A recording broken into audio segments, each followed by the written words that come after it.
देखिए कल तक हम लोग जो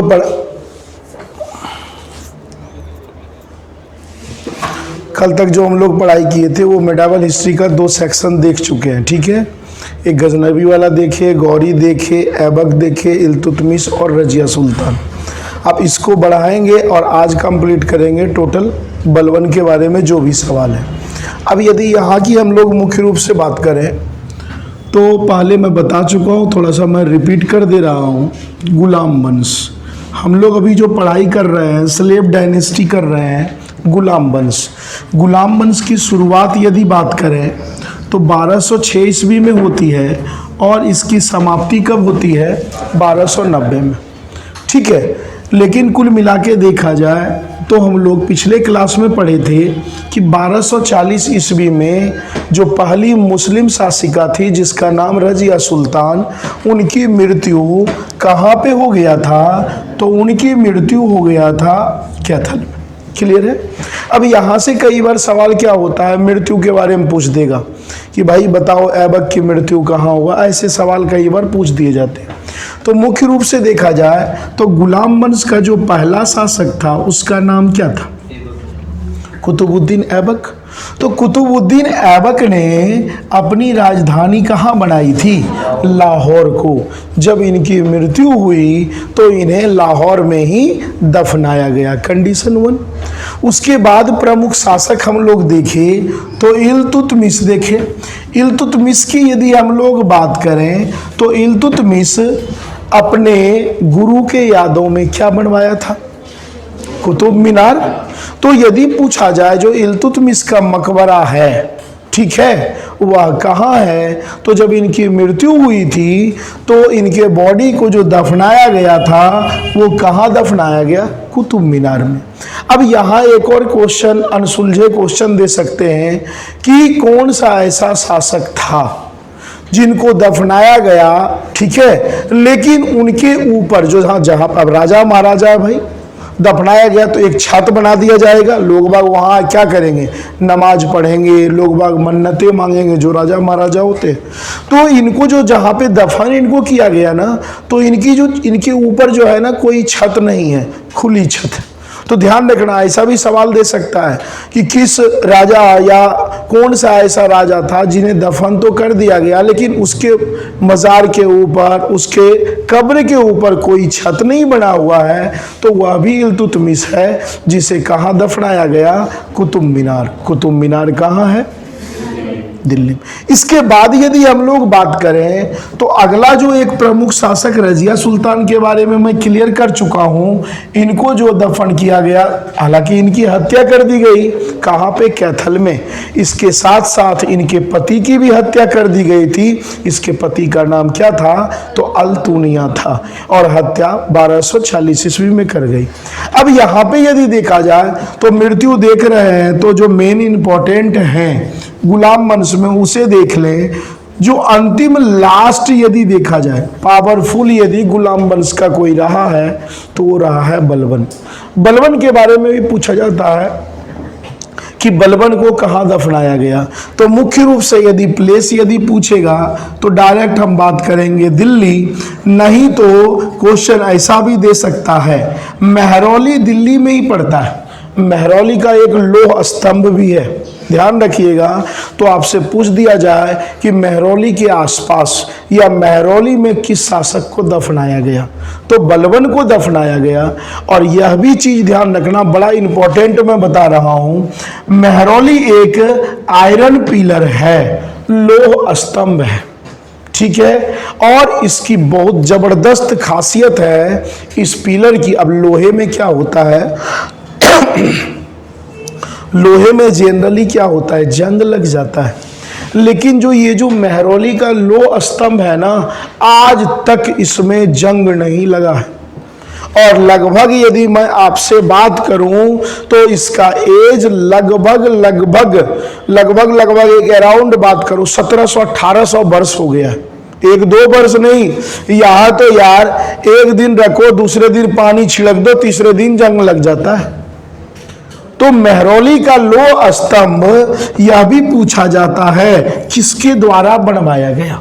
तो मेहरौली का जो लोह स्तंभ बनवाया गया है मुख्य रूप से गुप्त वंश के शासक, गुप्त वंश के जो शासक हुए हैं उनका नाम है चंद्रगुप्त सेकंड, या इसे हम लोग क्या कहते हैं, चंद्रगुप्त विक्रमादित्य के नाम से भी जानते हैं। तो यदि सवाल आ जाए कि मेहरौली का लोह स्तंभ जो आयरन पिलर है वह किसके द्वारा बनवाया गया, तो गुप्त शासक चंद्रगुप्त सेकंड, या फिर हम कह सकते हैं चंद्रगुप्त विक्रमादित्य के नाम से भी हम इसे जानते हैं।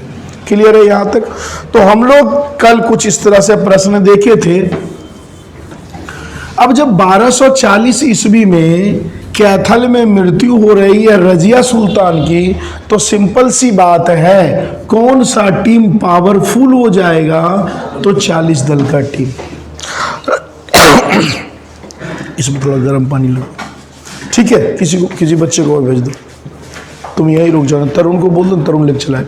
तो यहाँ पे यदि देखा जाए तो जो गुलाम वंश है 1240 में जब रजिया की मृत्यु होती है तो पावरफुल हो जाता है 40 दल। अब 40 दल जब पावरफुल होगा तो 40 दल क्या करेगा, मनमाना करेगा भाई, वो चाहेगा मेरा राजा बने, मेरा राजा बने। तो इस तरह से जो 40 दल था ना, यह अपने आप कई भागों में बट गया। टीम होती है, टीम कब तक काम करता है, जब तक राजा हो, राजा हटते ही क्या होता है, अपना मनमाना क्या हो जाता है, शुरू हो जाता है। इसी तरीके से ये मनमाना क्या हो गया था, शुरू। अब यहाँ पे एक बड़ा ही अच्छा कहानी आ रहा है कि एक बालक होता है जिसका नाम होता है उलुग खां, हालांकि इसका नाम होता है बहाउद्दीन भी, और यही बहाउद्दीन बलबन के नाम से प्रसिद्ध होता है। रियल में देखा जाए तो इसके साथ बड़ा ही टॉर्चर हुआ है शुरू से। क्यों? कभी किसी का गुलाम बना दिया गया, फिर जो है इसको जो है ना कई जगह बेचा गया है बलबन को। अब बलबन को बेचा गया तो गुस्सा तो आएगा। लास्ट में इसको बेच दिया गया था इल्तुतमिश के समय। अब इसको बड़ा अजीब सा लग रहा है, वहां बेचा गया, फिर अफगानिस्तान गया, फिर ईरान गया, फिर इंडिया आया। लेकिन जैसे जैसे ये धीरे धीरे समय बीत, अब मान लो एक लंबे समय से वो है, अब जब लंबे समय से रहेगा तो सिंपल सी बात है कई तरह के भेद उसे मालूम चल जाएगा। जब तक इल्तुतमिश के दरबार में रहा तब तक इसका कोई पावर जो है ना कुछ नहीं दिखा, नॉर्मल या एक तरह से चमचे के रूप में ठीक है काम करते रहा। लेकिन जब इल्तुतमिश की मृत्यु हुई तब जो है अपना रूप थोड़ा सा रंग रूप ये दिखाना शुरू कर दिया। और रंग रूप दिखाना शुरू क्या किया, जब रजिया थी। अब देखो ध्यान से समझना, रजिया क्या 40 दल को पसंद कर रहा है, कभी भी नहीं। तो इसको वैसे व्यक्ति चाहिए, रजिया को वैसे व्यक्ति चाहिए जो किस दल से नफरत करे, सिंपल सी बात। वैसे में नफरत में एक व्यक्ति में से एक यह भी था, कौन था, बलबन। बलबन अक्सर रजिया का सपोर्ट किया करता था। तो सिंपल सी बात है भाई, रजिया के चहेते बन जाएंगे। और रजिया के जब चहेते बन जाएंगे तो रजिया क्या थी, सरकार चला रही थी। तो जो रजिया पावर देगी इसके पास, ये धीरे धीरे ये पावर का क्या करने लगेगा, यूज करने लगेगा। लेकिन दुर्भाग्य से 1240 ईस्वी में रजिया की हो गया मृत्यु। अब जो शासक जो बन रहा है, एक दो नहीं कई बन रहे हैं। 40 दल जिसको चाहा उसको बनाया, जिसको हटाना चाहा उसको, मतलब एक प्रकार से राजा का कोई महत्व रहा ही नहीं। लेकिन कुछ लंबे टाइम तक माना जाता है 40 के बाद एक राजा बना जिसका नाम था नसरुद्दीन। और नसरुद्दीन के समय बलबन को बहुत ही ज्यादा पावर दे दिया गया। ऐसा इसलिए नसरुद्दीन जो कहता था बलबन को वही वो करता था। तो अब कॉमन सी चीज है, मान लो एक राजा जिसे जो कुछ कह रहा है वो वही कह रहा है, तो सिंपल सी बात है वो धीरे धीरे उसे सब सत्ता देते रहेंगे। और एक ऐसा समय आया इसको नायब का पद दे दिया। नायब काफी उच्च पद उस समय हुआ करता था। और देखते ही देखते इसे दे दिया, एक पद दे दिया गया जिसे हम लोग क्या कहते हैं, सेनापति। और सेनापति जब यह बन गया तो 40 दल में अपने आप यह क्या हो गया, शामिल हो गया। अब एक चीज बताओ किसी भी देश की सरकार सैनिक से अलग होकर चलाई नहीं जा सकती। चाहे अपना भारत हो, चाहे कोई भी देश हो, सैनिक यदि दिमाग उसका फिर गया, समझ लो देश का नाश होना तय है। अब ये 40 दल का बन गया एक तरह से हेड, सेनापति हेड। जब तक नसरुद्दीन रहेगा तब तक कोई ये रिएक्शन नहीं करेगा, क्योंकि राजा है भाई। क्या पता राजा उस पद से क्या करे, हटा दे। नसरुद्दीन की माना जाता है जब मृत्यु हो जाता है, ध्यान से चीज को समझना, नसरुद्दीन की जब मृत्यु होता है तो बलबन अपना टारगेट फिट करता है और बलबन सेनापति होने के नाते खुद राजा बन जाता है। कई जगह होते हैं 1265, कई 1266, रियल हम डेट देखें तो 1266 ही होते। अब बलबन जो है खुद अपने आप को सेनापति बनाया और सेनापति बन गया तो राजा बनकर तैयार हो गया। अब जब ये राजा बना तो ध्यान रखो, यहां से कुछ प्रश्न पूछे जाते हैं। एक तो पूछा जाएगा बलबन मुख्य रूप से किस वंश से था, तो बलबन अपने वंश चला रहा था जिसका नाम क्या था, बलबनी वंश। इसके कुछ अन्य नाम भी हैं, इसे लोग बाग कई बार उलुग खां भी कहा करते थे, इसे लोग कई बार बहाउद्दीन भी कहा करते थे। तो ऐसे कई इसके नाम हैं, यह भी दे सकता है भाई, है ना। तो बलबन ही बहाउद्दीन है, बलबन ही उलुग खां है। अब जब ये राजा बना तो ये शुरू से इसके दिमाग में था, ये बेचारा निम्न कैटेगरी का था, लो कैटेगरी का। तो जब ये सेनापति बना ना तब ये चाह रहा है मैं उच्च कुल के साथ रहूं। उच्च कुल समझते हैं ना, हाई सोसाइटी में, अच्छे फैमिली में। इसी कारण से ये नीचे तबके के लोगों को देखना पसंद नहीं करता था। मतलब अपने आप को, कुछ लोग होते हैं ना ऐसे, अपने आप को रहेंगे नॉर्मल कैटेगरी, निम्न कैटेगरी, वो दिखाएंगे नहीं मैं जो हूं कोई नहीं है। कुछ लोग ऐसे होते हैं, हालांकि कास्टिज्म वगैरह चीज कोई ऐसी चीज नहीं होती है, ये मेरा मानना है। अब ध्यान से चीज को समझो, जब ये अब मुख्य रूप से ये दे दिया, लेकिन जो 40 दल में जो लोग बाग हैं वो तो इसकी हकीकत को जानता है कि पहले ये चमचागिरी किया करता था। तो 40 दल वाले लोग क्या इसे अपना सेनापति या इसे अपना राजा मानेंगे? नहीं मानेंगे। तब इसी कारण से बलबन सबसे पहले ये पूछा जाता है किस दल को समाप्त किया? 40 दल को क्या कर दिया? समाप्त। और 40 दल को से इसे समाप्त किया, सारा पावर अपने पास ले लिया। तो 40 दल का प्रधान पहले तो था ही, समाप्त करने के बाद सभी पावर इसके पास खुद ब खुद आ गए। क्लियर है? इसके बाद यदि देखा जाए, अब मुख्य रूप से ये सेनापति है, इसलिए एक क्वेश्चन आपके एग्जाम में पूछा जाता है कि एक सैनिक होने के नाते यह राजा भी था, इसलिए एक डिपार्टमेंट यह बनाया था जिस डिपार्टमेंट का नाम क्या था? दीवान ए अर्ज। ये पूछा जाता है एग्जाम में कि दीवान ए अर्ज क्या है। ध्यान से चीजों को सुनो, ठीक है। दीवान ए अर्ज क्या है? तो दीवान ए अर्ज एक सैनिक विभाग है। किसके द्वारा बनाया गया? तो बलबन के द्वारा। इसके फाउंडर कौन है? तो बलबन। अभी मैं आपको बताया कि बलबन अपने आप को उच्च कुल से जोड़ता था, इसलिए पूछा जाता है कि बलबन बार बार किस वंश की चर्चा किया करता था, कहानी भी सुनाता था। तो ईरान में उस समय एक पावरफुल वंश था जिस वंश का नाम था, कौन सा वंश है? अफरासियाब वंश। तो अफरासियाब वंश, मुस्लिम में जाओगे तो स्टार्टिंग में एक होते हैं सिया, दूसरे होते हैं सुन्नी, ठीक है। तो ये जो अफरासियाब जो वंश हैं, ये सुन्नी सिया समुदाय से, उस समय सिया का बोलबाला ईरान, इराक, सऊदीया वगैरह में था। इसलिए ये अपने आप को कह रहा है कि भाई मैं छोटे मोटे कुल से नहीं हूं। कुछ लोग नहीं कहता है मैं ब्राह्मण से हूं, मैं राजपूत से हूं, मैं फलाना से हूं, मैं फलाना, जोड़ते रहता है। कोई कहेगा मैं शेरशाह खानदान से हूं, कोई कहेगा महाराणा प्रताप से, ऐसे जोड़ते रहते कोई। इसके उसका बड़प्पन होता है। इसलिए यदि पूछा जाए, हालांकि ये सवाल कई बार आपके एग्जाम में पूछा गया है कि बलबन ने अपने आप को किस वंश से जोड़ने का प्रयास किया, तो बलबन ने अपने आप को ईरान में रहने वाले किस वंश से, तो अफरासियाब वंश से जोड़ने का क्या किया, प्रयास किया। क्लियर है यहां तक? इसने जो है एक प्लान बनाया जिसे कहते हैं राजत्व सिद्धांत।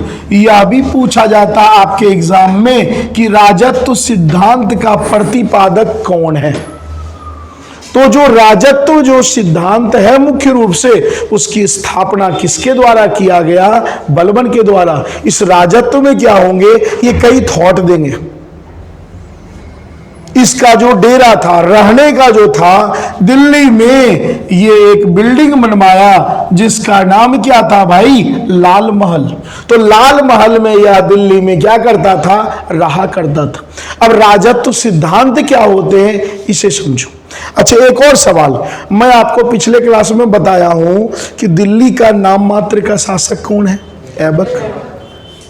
रियल शासक कौन है, इल्तुतमिश। लेकिन आपसे यदि पूछा जाए कि रियल में पूछा जाए यह सवाल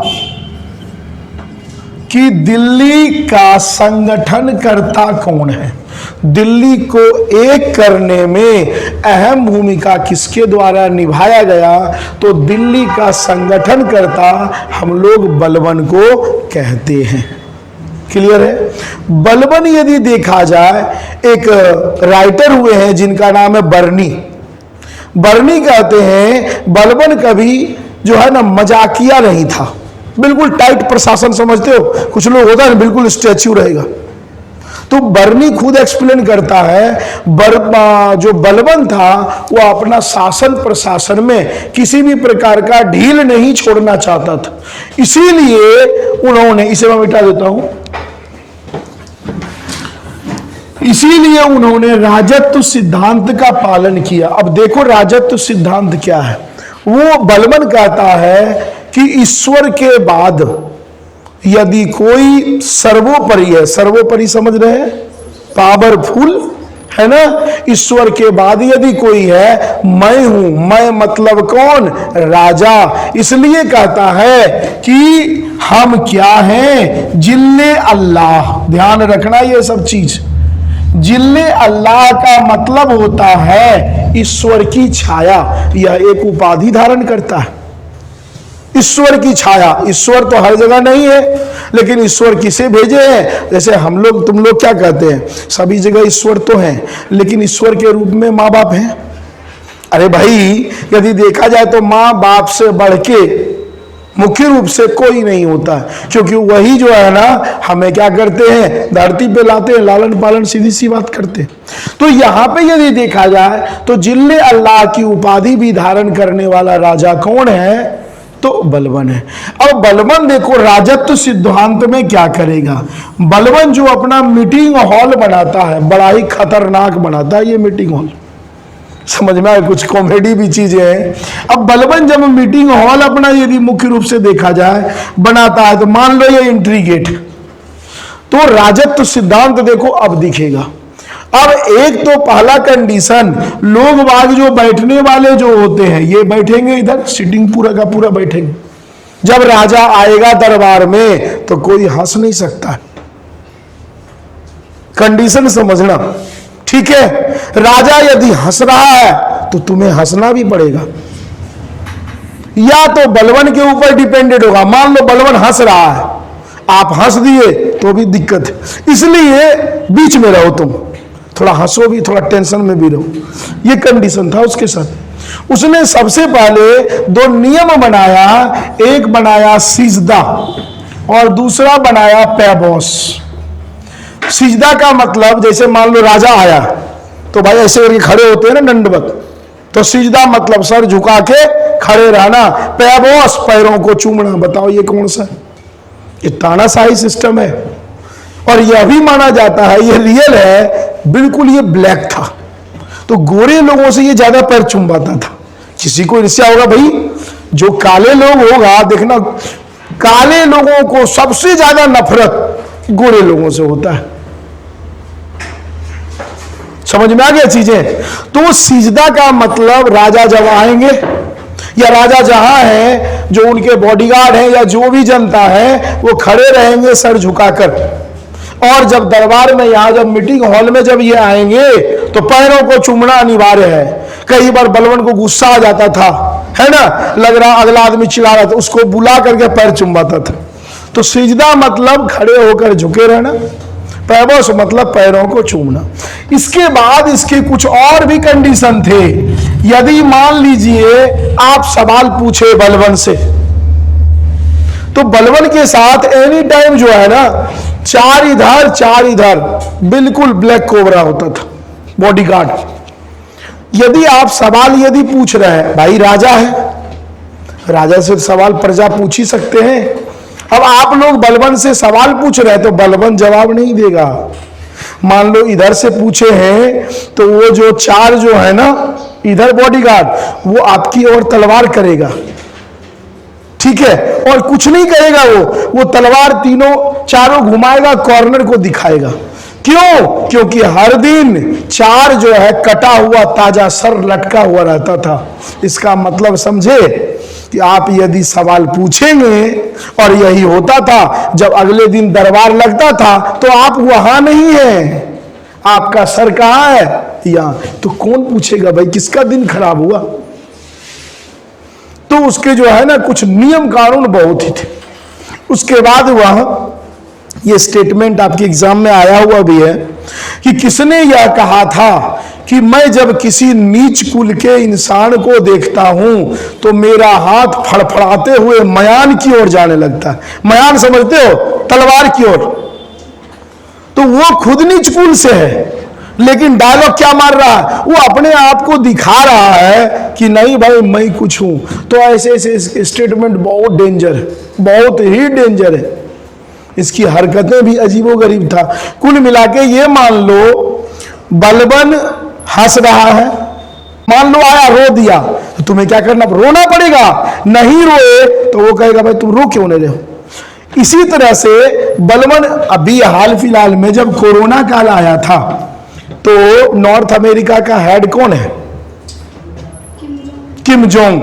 किम जोंग मरने का बहाना कर लिया था, पूरा राजकीय घोषणा कर दिया था कि किम जोंग की मृत्यु हो गई। उसके बाद वो ये देखना चाह रहा था कि मेरे मरने के बाद जनता खुश है या दुखी है। तो लोग बाग जो बेचारा दुखी है वो तो पार्टी करेगा। 14वें दिन आ गया और यही बोला, मैं तो देख रहा था, सबको एक साइड से सूली पे लटका दिया। ऐसे ही बलवन किया एक बार, पूरे राज के दरबार में घोषणा कर दिया बलवन की हो गई मृत्यु। अब लोग बाग थे दुखी, तो लोग बाग क्या करेंगे भाई? पार्टी सार्टी ये वो पूरा दिल्ली। उसके बाद कुछ समय के बाद फिर घोषणा हो गया कि बलवन जीवित है। सबको बलवन बुलाया और सबको सजा दिया गया। इसीलिए माना जाता है कि जब बलवन की मृत्यु हुई रियल में कब हो रही है?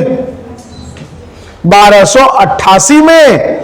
तो लोग बाग कोई ना खाना खा रहा है ना हंस रहा है। क्यों नहीं हंस रहा है? क्या पता फिर जग जाए, है ना, जो कि मरा हुआ इंसान कभी जगता नहीं है। 1200 मुस्लिम में क्या होता है? जैसे हिंदू में होता है 13वीं, मुस्लिम में होता है कितने दिन का? 40 दिन का। 40 दिन तक मेहरौली में इसे दफनाया गया। लोग बाग हर दिन जाकर के इसे देखते थे, क्या पता कहीं जग न गया हो। जब 40 दिन कंप्लीट हो गया तब यहाँ के लोग बाग जो है ना तसल्ली से जिंदगी व्यतीत किए। तो ये कुछ थे बलवन के जो है ना मुख्य रूप से कहानी। बाकी और देखा जाए तो बाकी एक और सवाल पूछा जाता है कि आयरन एंड ब्लड पॉलिसी, लौह और रक्त की नीति, ये पूछा जाता है कि आयरन एंड ब्लड पॉलिसी। देखो लौह और रक्त, इसका कहना यह भी था तलवार पर जब तक ताजा ब्लड हो तभी तक राजा अपने गद्दी पे बना रह सकता। इतना ये डरपोक था जो अपना गद्दी बनाया था ना, क्योंकि बेचारा था छोटा, और बाकी जो मुस्लिम वगैरह थे या और कोई भी थे वो हाइट में ज्यादा थे। तो ये अपना सीट भी काफी ऊंचा बनाया था, क्या पता गलती से उसे कोई उठा ले जाए, तो डरपोक तो था, लेकिन कई बार ऐसे कंडीशन। अब ये जो चलाए लोह और रक्त की नीति, लोह और रक्त की नीति का मतलब क्या होता है? मैं वही बताया हूं, तलवार पे जब तक ब्लड है तब तक आप राजा हैं, दूसरे के तलवार पे ब्लड लग गया, अगला राजा वो बन जाएगा। और यह जो पूछा जाता है कि लोह और रक्त की नीति चलाने वाला शासक और कौन था, तो आप ध्यान रखिएगा, यूरोप में एक बहुत बड़ा शासक हुआ है जिसको कहते हैं बिस्मार्क। नाम सुने होंगे आप लोग। तो आयरन एंड ब्लड पॉलिसी चलाने वाला एक और शासक था। कौन था? बिस्मार्क।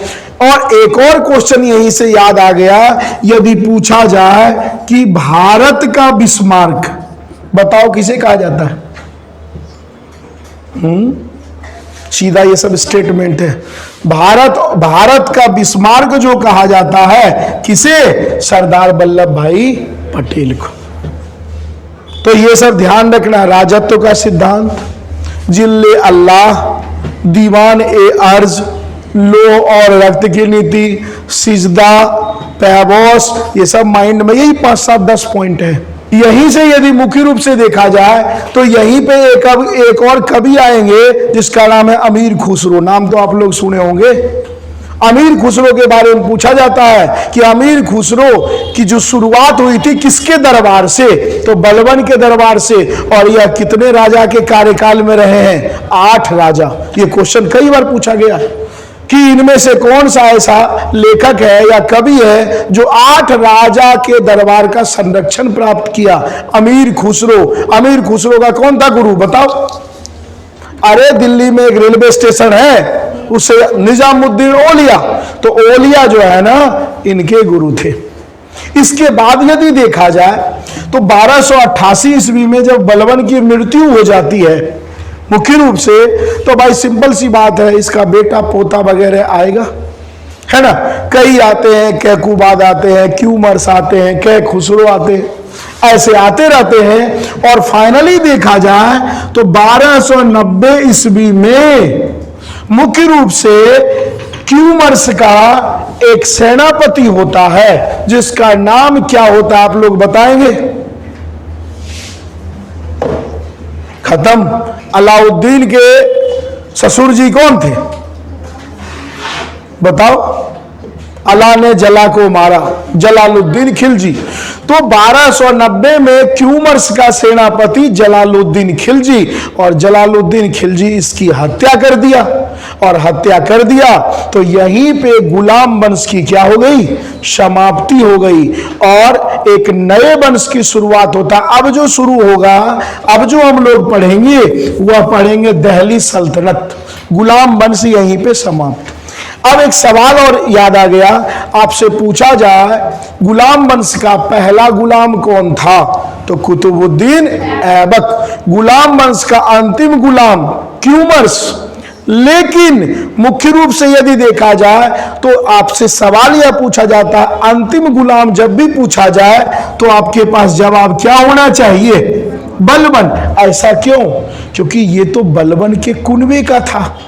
अरे भाई, केकुबाद, क्यूमर्स, कै खुसरो, ये बलबन के बेटा पोता था। तो बेटा पोता क्या कभी गुलाम होता है क्या?